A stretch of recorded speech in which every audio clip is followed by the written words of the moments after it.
Hello and welcome to the very first episode of Touch 'em All Sports Radio. I'm Justin Franklin alongside Ethan Payne, coming to you from Shorter University. Ethan, it's a pleasure.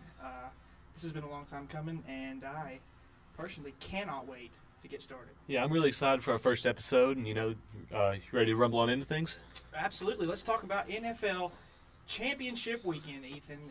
The Jacksonville Jaguars versus the New England Patriots yesterday. What did you see? Did you watch the game? Yeah, I watched a little bit of it. I wasn't entirely impressed with Tom Brady's performance. Everyone's going to say, oh, he had 12 stitches. Well, as Bill Belichick himself said, it wasn't open heart surgery. It was 12 stitches. Oh, well. Yeah, he's competing on a very high level at a very, upper age for the how the game he's playing right now. Mm-hmm. But it wasn't that great. But, they still went out and beat one of the best defensive teams in the NFL, in my opinion. Absolutely. And I watched the whole thing, and I really didn't see anything just spectacular out of Tom Brady. I think Tom Brady's nothing without his receivers. If he didn't have Danny Amendola in the back of the end zone making a spectacular catch, they don't score that touchdown, and they don't win the game. There's a play where, anyway, I'll show you later, but a fantastic catch by Danny Amendola. And there's an interesting stat. I've got it here in my notes, Ethan. The Patriots had one penalty called on them yesterday. The entire game. For the entire game, for 10 yards. Jacksonville had 6 penalties for 98 yards. 98 yards. And one of the stats I saw was that Jacksonville was one of the least penalized teams in the entire NFL, acquiring 6 defensive pass interference penalties all season long. You know how many they had yesterday? They had 2. They had, yeah. After 6 all season. And there was one, it was clear, and then there was another one where I can't remember the guy's name, but he just ran him out of bounds, and it's questionable. It's up in the air, and you're there at Gillette Stadium. You're in Foxborough, and that's, if you're a visiting team, it's never going to go your way.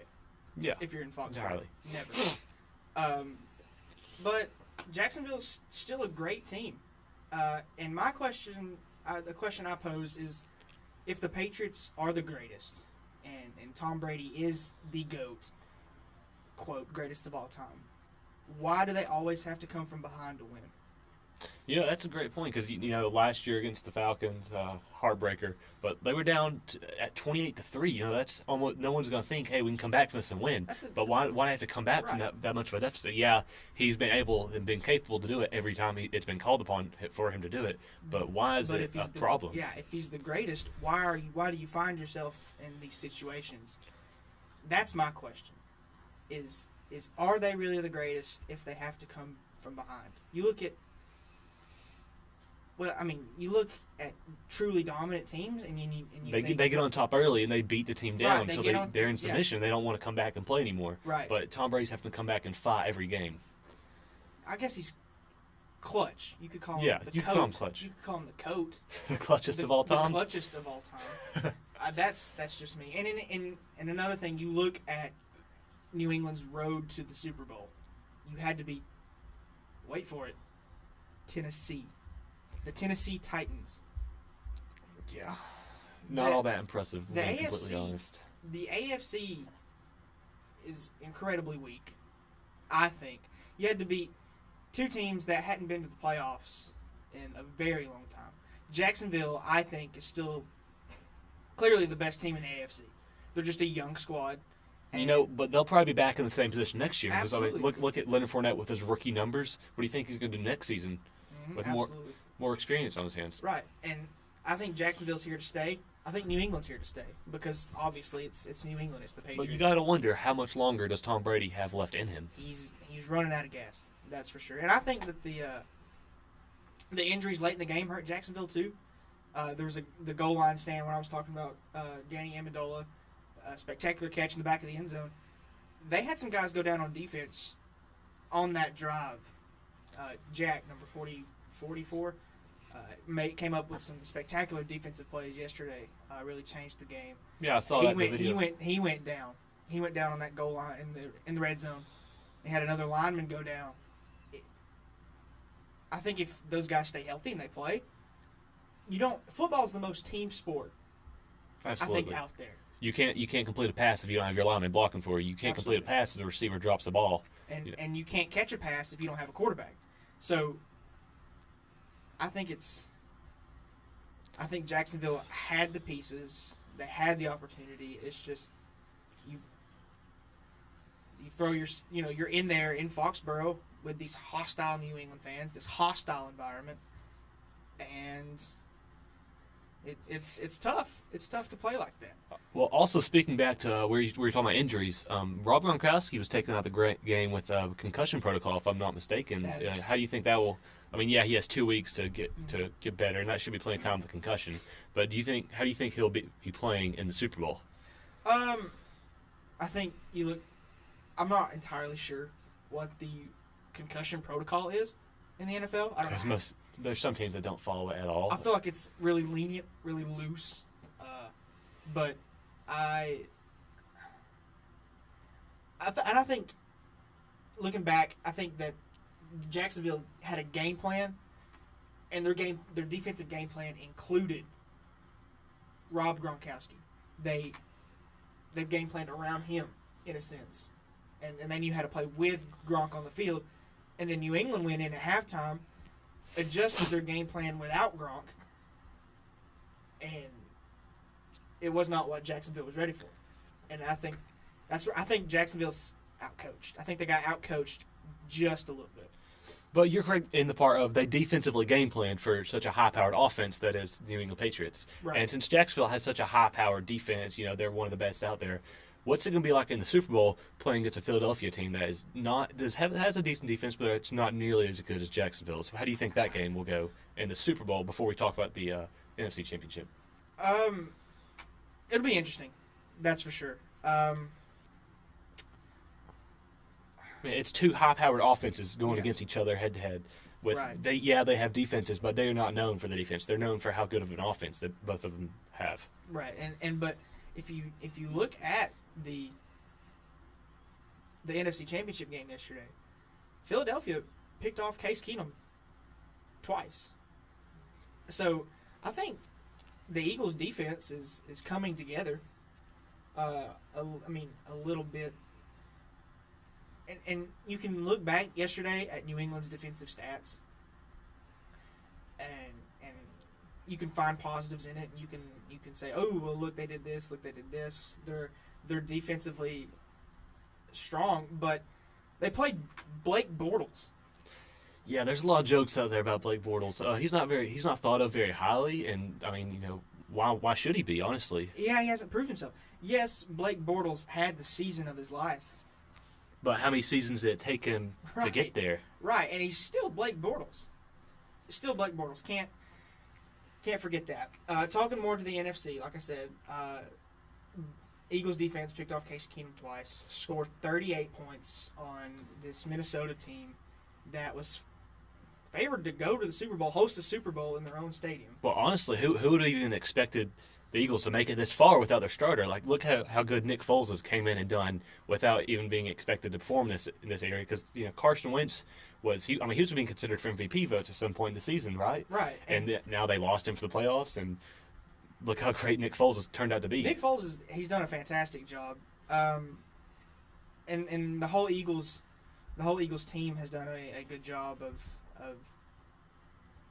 really turning things around and adjusting to their game plan without Carson Wentz.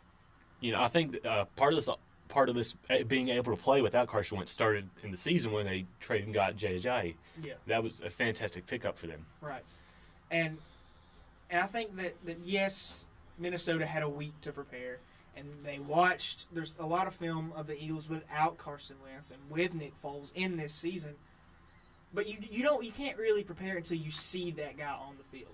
No one expects him to throw for 3 touchdowns in a game as a backup quarterback either. Especially, Nick Foles. Nick Foles, him and Case Keenum were both on the Rams a while back. These are both backup QBs. Now playing against each other. Now playing championship game, divisional championship game for a shot at the Super Bowl. But Philly's defense came up huge, and I think they're going to come up even bigger in the Super Bowl, and it's going to pose a threat for Tom Brady. And we'll see if he has to have another come-from-behind win or if he can actually prove himself to win in a dominant fashion. Right. Like everyone expects him to if do. you just came over from, this is off topic, but if you had just came over from overseas, you're just learning what football is. People hype up Tom Brady way too much. Well, I mean, just think of it this way: if he quit football right this second, doesn't even play in the Super Bowl, he's most likely going to be a Hall of Famer. Yeah, absolutely, absolutely. He has the numbers to be up there and speaking for the greatest of all time playing football, and he's still out there playing right now. And I get that Tom Brady was dominant in the past, and in like 2002, 2003, 2004, all those years. I get that, but the man's in his 40s. So do you think that he's just milking out playing time at this point, or do you think he still has a desire to play, or do you think he's just doing it for extra money? He's not. He probably has plenty of money. He's not hurting for money. He's in good shape. He's in good shape. That's enough of Tom Brady. I'm about sick of talking about Tom Brady. We'll go back to Nick Foles. Carson Wentz. He's going to be the QB next year. Yeah, but I believe he definitely has number one spot right now. But with how Nick Foles is playing, I mean, you got to think the coaches are going to take this into consideration. And under one of the biggest stages are in the playoffs in the NFL in divisional championship rounds, he went out there and he performed to a high enough level to beat one of the better defenses in the NFL. Up there, top 10 probably. Absolutely. And so you got to think about that. That he absolutely, in my opinion, poses a threat to the starting position of Carson Wentz. Yeah, Carson Wentz had a fantastic season, but if he doesn't come back to be the same Carson Wentz he was this season, and Nick Foles comes in off season and he's playing like he is now during practice time, you got to think he might be able to steal that position away from him. I think you're right, and Nick Foles deserves a fair shot at it. And that statement that brings me to my next point. Do you think if both of them now other teams see how well Nick Foles can play, do you think that might be a trade opportunity for them to go and get someone else? Right, and I think it's a fantastic opportunity to have these two quarterbacks that you have a great quarterback in Carson Wentz, a fantastic quarterback in Carson Wentz, and then you've got this diamond in the rough in Nick Foles. Do you sacrifice a lot for him in the offseason is my question. He's still got a while to go on his contract. He's got some options he can pick up. Just a lot of questions are being posed for the Philadelphia front office headed into this offseason. I think this is a situation like what the Patriots had beginning a few seasons, or whatever it was, when Jimmy Garoppolo was playing quarterback for him, and he went out there and did fantastic. Right. They traded him. Now he's with the 49ers. Look how good he did with the 49ers. It was a team with nothing to lose, nothing to prove, mm-hmm. but he still, he did fairly well on having a starting gig again. Yeah, it'll be interesting to see. It'll be interesting, but I know Philadelphia's front office they don't want to look too far ahead. You got the Super Bowl coming up, for crying out loud. Yeah, they're not worried about what they're doing. You're not worried about what you're going to do with Carson Wentz and Nick Foles in the offseason. You're worried about what you're going to do 2 weeks from now in Minnesota at the 51st Super Bowl. Talking about the Vikings for just a little bit and Case Keenum. I think their chances in the future are not certain. You look at Jacksonville in their AFC Championship; they're not going anywhere. Like I said, they're a young team, but that has proved itself. I mean, they played for a divisional championship. It's going to be there again next year. It's going to be in the playoffs at least. You can say that with Jacksonville, but then you look at Minnesota, and you can't just guarantee. I mean, you can't guarantee Jacksonville either, but you certainly can't be confident in Minnesota moving forward because their offensive coordinator is expected to be announced as the New York Giants head coach within the rest of this week. It's just not. I don't know. I don't feel confident in the Minnesota Vikings moving forward. Yeah, and Case Keenum had a pretty good year, but can he repeat that? Can he do it again? Is the question. Yeah, he's a good quarterback, but he's not proven himself a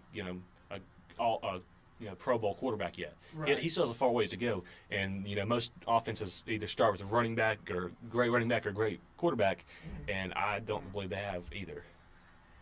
Yep. I believe they relied on their defensive strength all season long. Well, that's very true. That's enough about football for now. Congratulations to the Patriots. Congratulations to the Eagles. Super Bowl 51 in Minnesota, home of the Vikings, in 2 weeks. We'll talk more about that moving forward. Let's talk about basketball for a minute, Ethan. Let's talk about what's going on in Cleveland. Kristen Winfield of SB Nation posted an article, and the headline says, LeBron James was lukewarm when asked about Tyronn Lue's job security. You know, he as a player. What Why does he have the opportunity to talk about anyone's job security? He's supposed to be a player. That's my first option. Why does his opinion on a coach's job security, Matt? Are they even giving him input? Are they letting him have an input in who the coach is? Whether I think that should be allowed or not is besides the point. But granted, he's probably earned his ability to be able to do that. I don't think he should be able to say, I want this coach, I want that coach, I want you to pick up these players. He shouldn't have that ability, but I believe he's proven himself to the point where he kind of has that ability. He goes places. We went to the Heat. He said, "Bring in Chris Bosh, come here with me," and they had that big three down there. He comes back, and look at him now. Right, but it still goes back. For me, it still goes back. LeBron's a player. He's a player. He's not a coach. He's out there making coaches' decisions. He's a participant in the game, and he's out there, and he's trying to be. LeBron's trying to be the GM, the head coach, and the star player, and it just you can't have that much on your plate, LeBron. You got to take a step back, and I think there's so much going on in Cleveland. It's distracting from what needs to happen, which is results on the basketball court. The Cavaliers have lost 10 of their last 14 games. They gave up 148 points in a blowout loss to the Oklahoma City Thunder. I get that as a coach you want support from your players. I get that. And I get that not having LeBron's full frontal support, like having him 100% on board with you, I get that's weary and it can be scary. I get that oh wow, LeBron doesn't want me as a coach. Maybe I need to do something. And then like I said, it gets into the coach's head. He doesn't really know how to game plan his players. Can't really put his focus on the court when there's so much going on off the court involving the guys. It's just so much is going on in Cleveland, and it's a mess. It's a mess. It's a dumpster fire. But with LeBron being, sort of a player coach of sorts, there's a lot of great NBA players that grew up that after they retired, they some of them became coaches, but others did not. Do you think that LeBron James becomes a coach after he decides to call it quits from basketball? How do you think that comes out? Because Michael Jordan, he's a part owner. And you got people like Jason Kidd, who's now a coach. What do you think LeBron's going to do in his future? Do you think he'll step away completely from basketball or have a way of it in some sorts? Well, I think LeBron's got to step away from playing first. I don't think that man will ever. You could compare him to that quarterback for New England. Will he ever get off the court? Will he ever get off the field? You never know. But once he does get off the court, I don't know. It's up in the air. He's already kind of making moves as a coach now, moves as a GM. He's saying who to bring in, who to bring out, how to game plan. And I just, yes or no answer, yes, but not immediately. I agree with that. It'll take some time, but LeBron's not going to be off the court anytime soon. He's still going to keep playing. All right, we're going to move forward. It's time for our hot take showdown. Ethan, you get 3 hot takes. I get 3 hot takes. We'll start with you. What is your number 1 hot take? It can be about anything sports related. What's your hot take? Let's go. I believe that one of the stars for Golden State ends up somewhere else next year. I think they have too big of a program right now, full of nothing but you got people who were getting significant playing time this year now just riding the bench because of who they have now. Their payroll has to be up there in the hundreds of millions. And you got to wonder, when are these guys going to get greedy and when's one of them going to decide to step away, go do his own thing somewhere else? If I had to pick one, I don't think Steph's going anywhere. KD's, he's already got all this hate on him for what he did. I don't think he leaves. I think if someone leaves, it'll be either Klay Thompson or Draymond Green. And I think one of them end up somewhere else next season. Absolutely. If I'm not mistaken, I think Klay Thompson is a free agent at the end of this year. It's a given that he's out. He's expressed his displeasure earlier on. It's frustrating because it's almost like they're on an all-star team, and who do you play, right? But I get Klay Thompson is a big piece, and when you said about the payroll, Kevin Durant took a pay cut last offseason. Absolutely. He took a pay cut. He took a play cut to be able to have the opportunity to win a ring. To re-sign these guys, to bring in more talent. and that's selfless. Like that's awesome. I like that in a player. You know, saying, hey man, don't give me as much so we can bring in other guys, bring in other talent. I like that. Yeah, I really enjoy that too. That someone would do that for their team, be able to say, "Hey, I don't need that. Just give it to someone else." But I do not agree with how he ended up there, just leaving his team. But speaking of OKC, besides the point of that, they have their own big three right now, and they are extremely underperforming.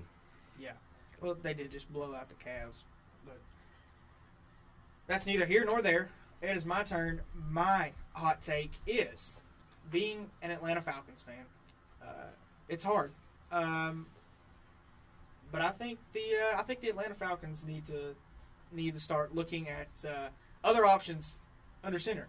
Like Matt Ryan's reaching the end of the road. I get that. I'm not downplaying Matt Ryan's performance at all. He was the MVP last year, for crying out loud. But you got to start looking at other options. If you're the Falcons front office, you got the draft coming up. You got a lot of good guys. I think you need to start looking at an option under center. Yeah, I agree with that entirely. Go out there, pick someone up that can develop under a guy who's won an MVP and understand how the offense works. Hopefully, they keep an OC for a long time and Right. find one they can sit there and learn under. Right. If they could find someone such as a Baker Mayfield who just needs some time to mature. And but I think that if they were to get someone like Baker Mayfield, he is a great competitor. He is undersized. He'd be really good with a couple of years of growing up and maturing. I feel like that'd be a good guy to have the opportunity to come and take Matt Ryan's shoes. Right, and I think that's Matt Ryan's problem is that he's been under so many offensive coordinators that his head's just jumbled full of these different plays. offenses and plays that mean nothing to him anymore. Yeah, it's hard, and at his age, adjusting to something like that, it's difficult for him. I get that. I think you give him, and I'm not saying as soon as you draft somebody, cut Matt Ryan. I'm saying just wait for Matt Ryan to decide if he wants to leave or if he wants to retire, and let this guy develop under Matt Ryan. And I think that was the problem with Denver a couple of years back when they had Tim Tebow. And they cut him. And they didn't let him develop under Peyton Manning. They got Peyton Manning and then they let him go. If you keep Tim Tebow and you let him develop, I think you've got your quarterback of the future right now. But Denver was just so gung-ho on keeping Peyton Manning and saying, hey, this is our guy. This is our quarterback right now. See you, Tim Tebow. I think that's where they messed up. Moving on, what's your next hot take? Mine. I think the SEC will. The SEC, speaking of college football, will show their dominance in their player production, and the first round will be full of SEC talent. It'll be the most significant in the draft because people are saying now, oh, the SEC is not this anymore. They're not that. But if you look at the rosters of NFL teams now, they're chock full of SEC talent. So I believe the first round of the draft this year will be full of SEC talent. Whether it's, even if half of the players picked from SEC or from Alabama, it's still SEC team. It's still SEC team, yeah. And I saw a graphic the other day, and it said that no matter, it was before the championship games on Sunday. It said no matter the outcome of the games today, a former SEC player is guaranteed to win a Super Bowl ring. And in the specifics, it was a Florida Gator. A Florida Gator is going to win the Super Bowl this year. So there's one on all four teams that were in the all championship. four teams. That's pretty interesting. And I think you're 100% right. You've got a lot of guys coming out. You've got Roquan Smith coming out of UGA, one of the top defensive players in this year's draft, alongside Mika Fitzpatrick from Alabama. These are two top-tier defensive players, and they're gonna go first round. That's Absolutely. a given.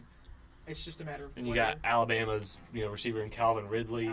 You got all kinds of players out there. You've got Nick Chubb and you've got Sony Michel, but I don't necessarily think that they're first rounders. Maybe late first rounders, but not up there with Roquan and not up there with Mika Fitzpatrick. That's for sure. Moving on, my next hot take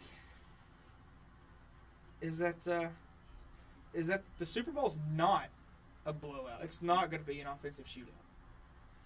Yeah. Like I said earlier, I think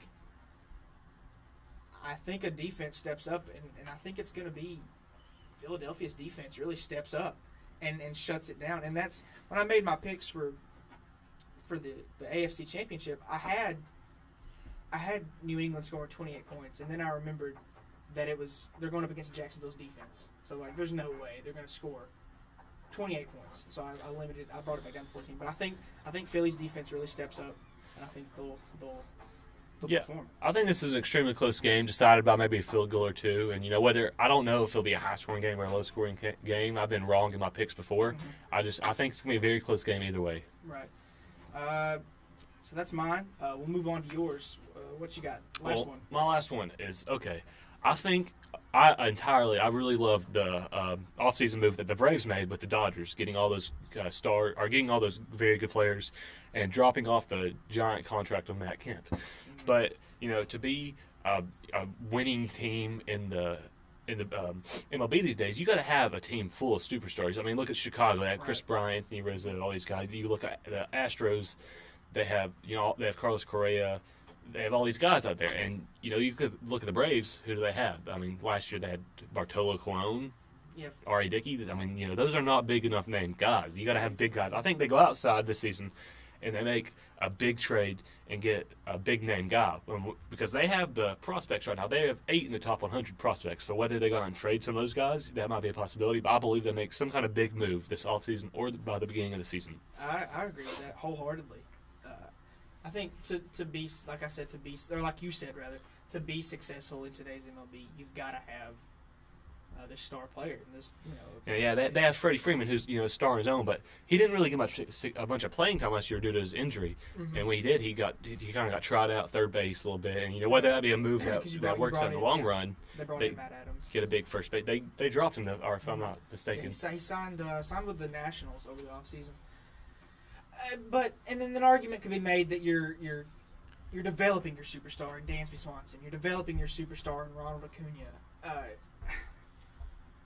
They went out and they drafted. They had a really good draft, in my opinion, too. That Kyle Lewis they drafted. He's already top 30 on the top 100 already. Mm-hmm. And my last hot take is that the Braves make the second wild card spot this year. I think that you add a good piece of pitching, and the Braves are back in this thing.